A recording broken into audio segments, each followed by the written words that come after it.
actually, that led to my next question. If we don't see the M&A and we don't see the massive mergers, don't we see a massive upswing in stock prices just from so-and-so's marijuana spider, so-and-so's marijuana ETF? You have to buy a certain market cap and you have to buy so much of a share.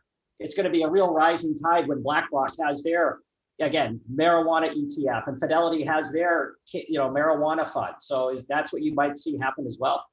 Absolutely. You're going to have different portfolios that, to your point, now when the money starts to come in, they have to go out and gobble things up. And we definitely saw that, as you pointed out, in Canada with the Horizons. Those Horizons ETF grew substantially. I mean, they're, crossing the $1 billion mark for assets under management. That money has to go somewhere. It's got to buy something.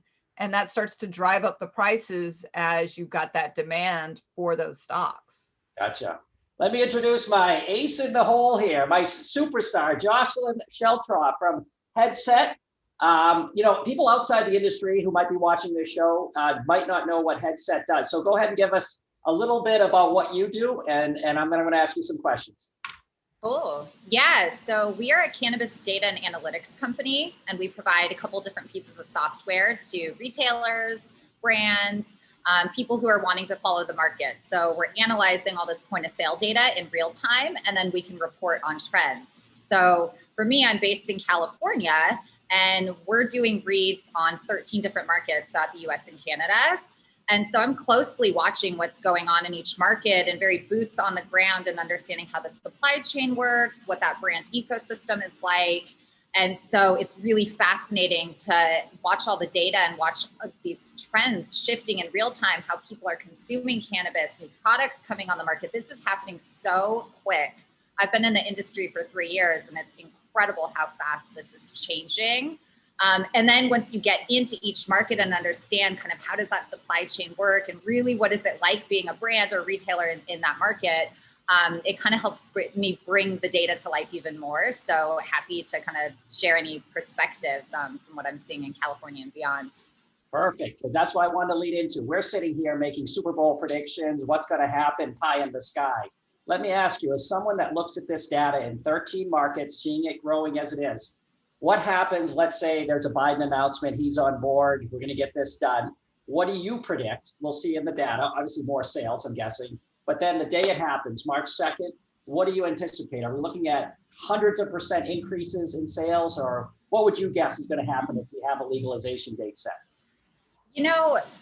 This is obviously very hard to answer, and especially because every market is so different, but sales obviously are going to continue to grow. By what percentage, I don't know.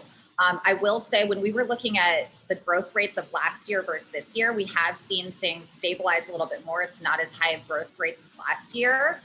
And that's interesting to think about because obviously we're seeing so many more consumers be familiar with cannabis. And so you would think sales are just growing, exponentially month over month.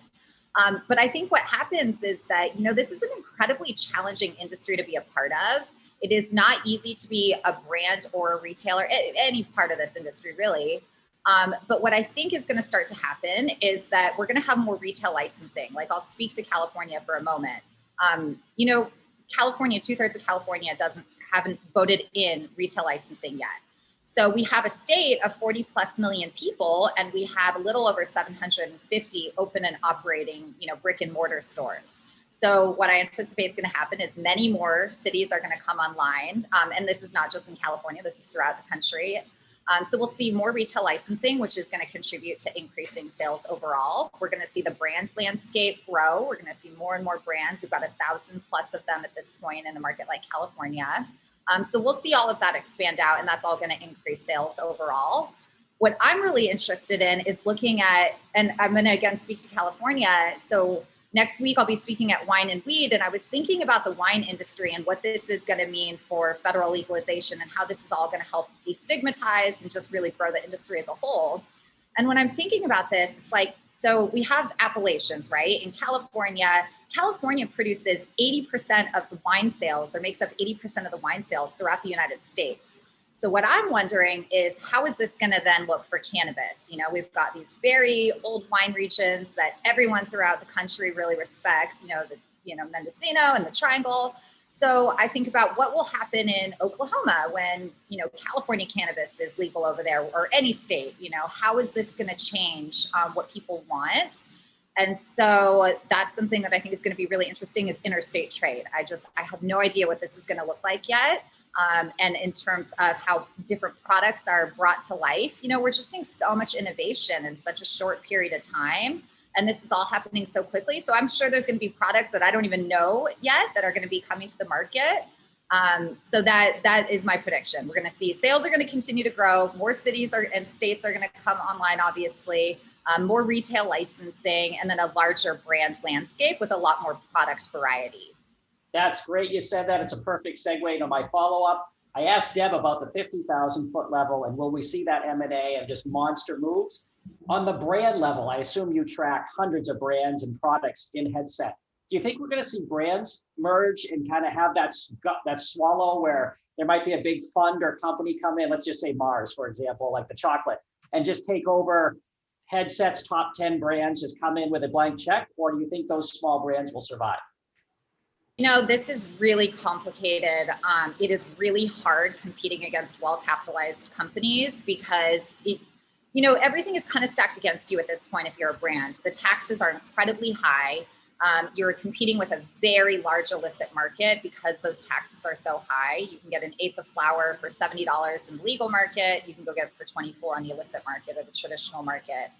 This makes it very hard to compete. And what we're seeing is that the larger brands are getting larger because they're well capitalized. And so they can decrease their pricing significantly on their products because they're at a point of scale.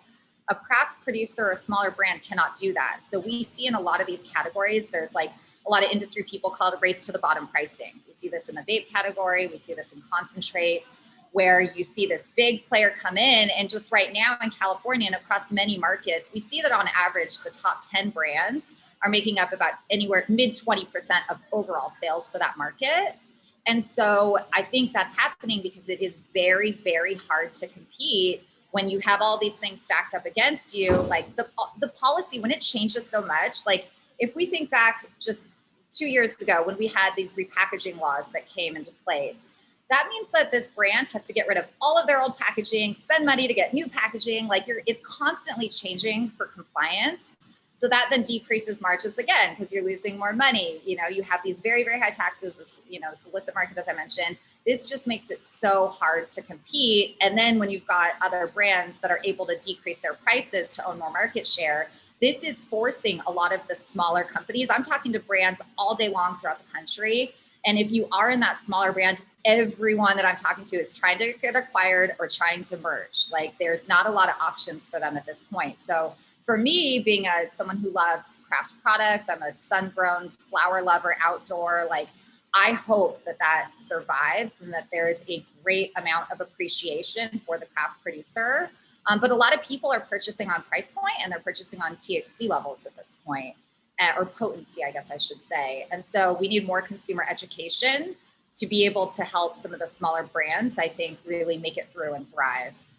Interesting. Now, Deb, Jocelyn's quoting a lot of California. You're in New York, you cover Manhattan. Do you think New York's missed this whole part because we're going to be so close to legalization by the time they get wrecked in New Jersey that the brands won't even be able to start? We're going to start way farther ahead in the race. Will New York have its own craft brands, or is it's just going to be too late with too much money? I really think that I personally don't believe we're going to see full legalization within 6 to 8 months. I just don't see that. I think there's still just too much happening in DC that is against it. Having said that, I think to me, the bigger or more interesting piece of this puzzle, and Jocelyn kind of touched on a little bit, is the interstate commerce issue. Some states like Oregon have said, yeah, absolutely, we can ship our cannabis across the state lines. I think you're going to have a lot of states that are going to say, no, absolutely not, because cannabis was sold to that state in legalization as a jobs growth item. So if, let's say, New York, now all of a sudden the New York producers say, we can grow it cheaper in Pennsylvania. So we're going to shut down all these facilities that we built in these depressed areas of New York State. and we're going to move them all to Pennsylvania because they're cheaper. They're saying it's going to be cheaper to grow there and then ship it across the state lines. I think you're going to start to see battles between states that are going to say, no, it's got to stay within the state, because they're trying to protect those jobs and protect those investments in those facilities. That's going to be kind of interesting. And then again, to Jocelyn's point, when you talk about that interstate issue, some states may have certain requirements on the packaging, so it gets harder to ship that product across state lines unless we end up with a federal standardization, which I think eventually we will get there. But I see that as like a 5 to 10 year out kind of situation where we would have that kind of standardized cannabis packaging situation. And then when we get to that level where you do have that interstate commerce and that kind of thing, I think you start to see a breakout similar to what we see in alcohol with the craft beers versus the Coronas, the Millers, and the Coors. And I think that, you'll go to your 7-Eleven and you're going to have 3 or 4 pre-roll type of companies selling behind the counter, like a cigarette. And then you're going to have dispensaries that might still have the craft cannabis and the smaller brands, similar to if you go to, some places have a beverage barn where you can go and buy a bunch of craft beers. That's my prediction. I think Schumer's bill removes it from the CSA. So in that case, would a state have any rights to block another state if it's not a controlled substance? I mean, we're talking peanut butter and beef jerky if it's removed, right? So I don't know how a state. Yeah, I mean, look, you've got dry counties. So you can certainly have a state say, yeah, we're not saying it's illegal federally. We're just saying in our state, we have these rules around it. It's the same thing as if when you used to have the blue laws on Sunday where you couldn't sell alcohol on Sunday. So you weren't outlawing alcohol. You just were saying, well, we're going to put some rules and regs around that.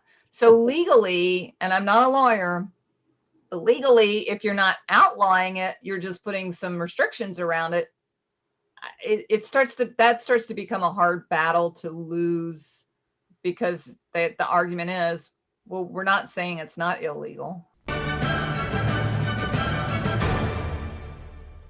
Weed Talk and In the Weeds are 2 productions of Pro Cannabis Media supported by Revolutionary Clinics, one of the top medical cannabis dispensaries in the Massachusetts area, now with 3 locations in Greater Boston, 2 in Cambridge and 1 on Broadway in Somerville. Rev Clinics has a patient-first mission. They will customize your needs as a medical patient with the proper titration and combination of strains, flavors, and products. Rev Clinics, where the patient comes first.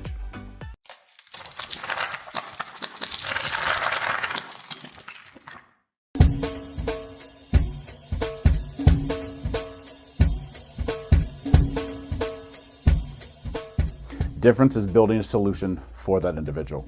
Not just a custom, here's a box, here's a video, here's how you make your VMS. We custom design and custom build every situation for exactly what the customer needs. And we keep the cost low. We have multiple tiers, as far as what you're looking at on the cost side of things. If you want a one-time, where you just pay one initial cost, we have that. If you want to maintain your system and have the highest protection and highest capabilities and highest upgrades at all times, we have different plans for you. But we scale it so it's scalable and affordable 100%.